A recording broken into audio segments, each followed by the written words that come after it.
Hi guys, I want to share with you a tutorial on how to make some tea bag roses, and a few of the things that we are going to need are going to be some round tea bags.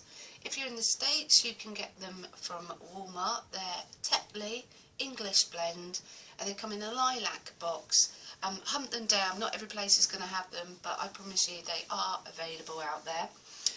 These have been dried and the contents emptied. I just literally carefully slit just round the outer edge and release all of the tea.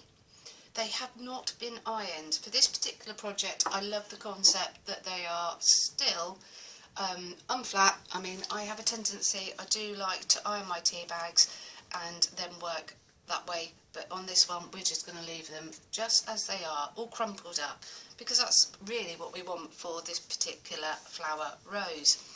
Now, as you can see, I've put a tea bag rose on this particular trifold, and I've also worked a little tea bag rose onto this fabric tag, and that's what we're roughly going to do today, is something very, very similar. This one's got leaves. I'll approach that in a second because they come from a different source of tea bag. They are actually a rectangle, like so, and this is available as Yorkshire Tea. So I'll just share with you, that's how I've got a variety of different tea bags on the go. I've got a bit of rust dyed fabric. And that's how this one originally started. It was cut more into a tag shape, and then I've just pulled the threads and frayed it out the outside edge. It's really quite flimsy. I want to sew into that with either hand sewn or with a sewing machine. But with having a bit of rust on the back, the nice clear tissue paper will naturally pick up some of the coloration that's on the fabric. Now, I'm working with 3 different varieties of tissue paper here. I've got this tissue paper, just the scraps, and this is from Docrafts, Papermania, and you can look up Docrafts on the internet and see if you can obtain some tissue paper. And it's really quite a flimsy, it is a tissue paper. And why I say that, in comparison, I was gifted some of this Tim Holt. Now this is much more durable, so for different projects it would work far better because it's a really quite durable product, but dare I say it, this is a much lighter, really quite easy to stick onto fabric and other products, but it will tear. It isn't as robust. And then I've just got some gift. This is tissue paper that you would just get for wrapping your present. So I haven't got a clue where the source is originally from, but I've just got a variety here just to share with you. So all in all, in an ideal world I would have ironed my fabric, but I'm not too fussed because we will get there in the end. I'm going to use a couple of glues, and I'm also going to use a Sharpie, and the Sharpie was used just literally to make the impression of a stem. So where do we start? We start with a glue stick. It can be any variety, not a problem at all. And we are just going to literally randomly stick down a bit of tissue. And I'm going to stick with the scraps that I've got here. I'm going to select some that isn't too dark. We don't want to take too long on this because we want to move on to actually making our little rose out of the tea bag. But I just like the fact that we need a little bit of definition underneath. As you can see, nothing too spectacular here. You might want to pay a little bit more attention because we are going to overlap the tissue. It just gets a little bit sticky and goes here, there and everywhere. But what I'm trying to share with you is you will be able to see the coloration coming through on the rusty fabric. And this is just an old sheet that I've chosen to just put outside. Taken some rusty items and I've just left it outside to the elements of nature, really. Done nothing more, I've not boiled it, I've not, not added anything, just literally allowed nature to sort of allow the rust just to work its way into the fabric. And sometimes you get better results and sometimes you're not as pleased with the result, you can wrap your fabric, you can coil it round. Maybe in my case I've got lovely large tent pegs. That tends to be something that I tend to enjoy the most. Here I've just got a little bit of tea stained tissue paper here. I'm just going to apply that on that section there. So as you can see, I'm beginning to just layer up the fabric. Right, so let's move swiftly on, and we are going to work on a few tea bags. Now, people have been asking about the coloration. Admittedly, if they're still a little damp and you actually use an iron, can you see just the lovely coloration that comes with it? These are, these are medium strength black tea at the end of the day, and I just allow that to sit and dry for around about 24 hours. But then I've got central heating on at present moment, and I put it on a windowsill, and I will open them up even if they are just slightly damp. But you can see that there's no other extra. I'm not using a coloration, a distressing. I just leave them naturally how they have dried. If you put, I'm just going to bring these, what look like donuts, but they are my tea bags, honest. It does look a little bit sad. But can you see I'm piling them up on top of each other? And as they go through a process, these have been out for sort of around about 24 hours. And naturally the colour just seeps through onto the next tea bag, and then I just rotate them round. It's a little bit troublesome, I suppose, and I do sort of like attempt to squish them out. I mean, you could have them, in my case I like strong tea, so I squish them in my cup that way, and you can leave them to dry that way, but they're going to take longer, so I tend to allow more of a surface area. But you can see different colorations already appearing. So that's the key to my coloration. They just tend to be a much darker, much black tea at the end of the day. Right, I really am losing the plot as always. So what we're going to do is change our glue from a glue stick, and I'm afraid to say this is a solvent-based UHU. And I like it because I really am going to get my fingertips probably a little bit grubby with the glue. I want something, because I'm going to squish a few tea bags together. It is really quite a simple process. So we've just got this tea bag here. I am going to literally apply glue to the centre. Just a really good dollop. Get the lid on there as quick as possible. Problem is with this glue, it leaves really lots of trails of like cobwebs and spider webs, and we are just going to start processing of squishing our tea bag up. And as I can say, my fingertips are going to get a little bit grubby, covered in glue. I don't recommend, I was going to say you could put gloves on, but then you're going to stick, aren't you? I'm afraid I am a tactile person. I like to do these things, and this glue does dry quickly. And I'm going to spend the rest of the afternoon trying to pick it off, and then I'm going to end up with my nail scrubber. But as you can see, I'm just literally squishing, and slowly but surely this is all getting really quite nastily and tacky. You could probably, if you wanted to, even use a needle and thread and actually pull it together. That way you could actually sew into it, go around a few times, and then pull it as tight as possible. Just going to get another tea bag. I'm going to start off by squishing that, and I'm going to see if we've got enough sticky glue already placed on this one.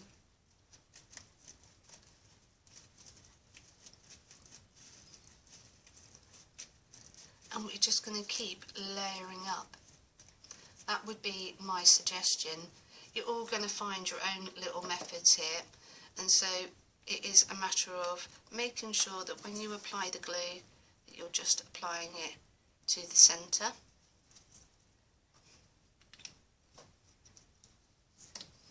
See, there's one of the trailing little pieces already. I'm just going to keep squishing,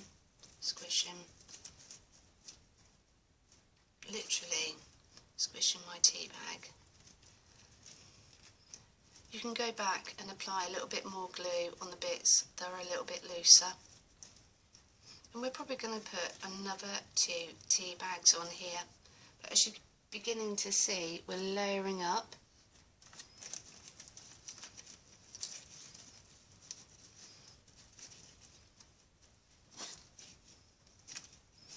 And then we're going to move on to the leaves.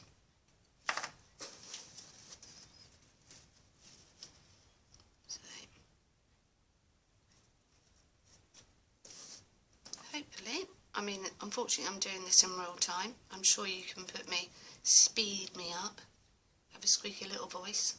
And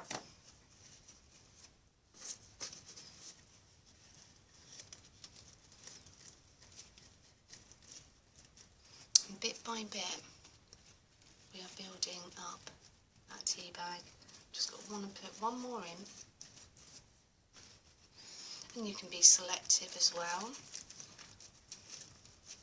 Somebody was saying about fruit tea. I mean, if you get lovely raspberries and berries, can you imagine the colorations that you would get? You would have lovely different colours. Don't forget turmeric as well. You can go for a yellow, and you can just, if you wanted to, soak your dried tea bags into a little bit of turmeric. Leave it to dry, and then you're going to have some yellow coloration in there. So let's put you in there.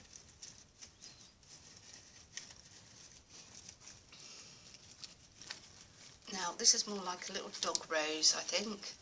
One of those wild roses rather than a beautiful ornate garden rose, but nothing more technical. Now what I'm going to do is I'm going to, when I glue that down onto our fabric, I'll squish it a little bit more. So off comes the fabric, just got a little bit of tissue paper on, in the centre again. More of this quick drying glue. It will bleed through the tea bag, this glue, so I'm trying my utmost to keep it all in the centre. Lots and lots and lots and lots and lots and lots and lots. I'm being really, really quite brutal, but we can afford to. They're not all going to be the same. And I kind of like the fact, in nature, nothing is always the same. So here we go. Got that tea bag working nicely. The glue pushing down. And so we have now got our first beginnings of our rose tea bag. What if we'd like some petals? Well, I've explained that Yorkshire Tea, and on this one, as it's already got a triangle, I'm going to find a pair of scissors, because what I'm actually going to do is cut it in half.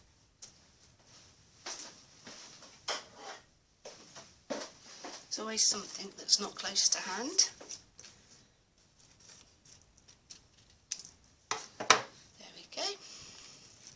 And yet again, I'm just going to curve in these two ends, pinch it together, and there we go. We've got a little subtle little leaf to go on. Now I'm not saying, and then I'm just going to apply a little bit more glue. My artwork is just a little bit haphazard. It kind of comes together in the end. It works, but it works kind of my way. There's no hard and fast set rules. In actual fact, I think that's kind of the nicety of it all. So I'm just going to squidge that underneath. Your tea bag may rip. Just adds another little bit of effect to it. You might want to hit it with a bit of distress ink. As you can see, there is one of the little leaves. And same principle again. Just pull in the ends together. Give that a little bit a pull there. Now I've got a nice little round centre. I'm going to apply a little bit more glue, the other side. Up there. And you can put as many petals on there as you like, or many leaves should I say. You can work as many tea bags in there as you possibly like. This one's going to fight me, I can tell. Unfortunately, as you can see, there is residue here of the tea. It is a little bit on the messy side, but nothing that, don't worry, I know I'm wiping that straight onto the floor. Be me with the broom and the mop a little bit later on, cleaning in my kitchen. So, currently we've got tissue paper, we've got our tea bag rose, we've now got our leaves on the end. And what I done was use the Sharpie to put a stem on. Now I'm not so sure how it's going to work. This is a laundry marker, dare I say it. That's the one I've actually chosen to use, so it will go onto this fabric. But it is going to be easier for me to make a mark on here by using the tissue paper. So I just literally freehand straight in and underneath, trying to get that just in case these guys move. So there we've got that section, and what we're going to do is put a very, very small little rose in. And to do that, we don't need all of this tea bag. Cut it in half. Same principle again. Screw up a little small amount of glue.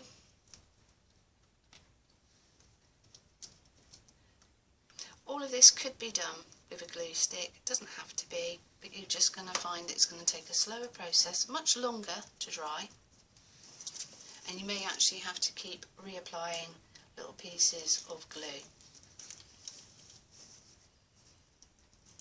But in my case, I do like to try and speed some of my projects up, especially the drying time. Right guys, that generally is the principle. It would look better with a lot more tissue paper, but we've got our little small little rose, a little rosebud here. We've got a much larger rose, which has had 4 tea bags applied to one central rose. We have our Yorkshire Tea that is making the actual leaves on the outside. We've got our rusty fabric. Then we can sew into this later on, or you can hit it with distress ink. You could even paint over the top of the tissue paper. The world's your oyster really, but that generally is how I go about making my tea bag roses. Any problems, please leave me a comment and I'll see if I can answer them to the best of my ability. I'll catch up with you later guys. Bye bye.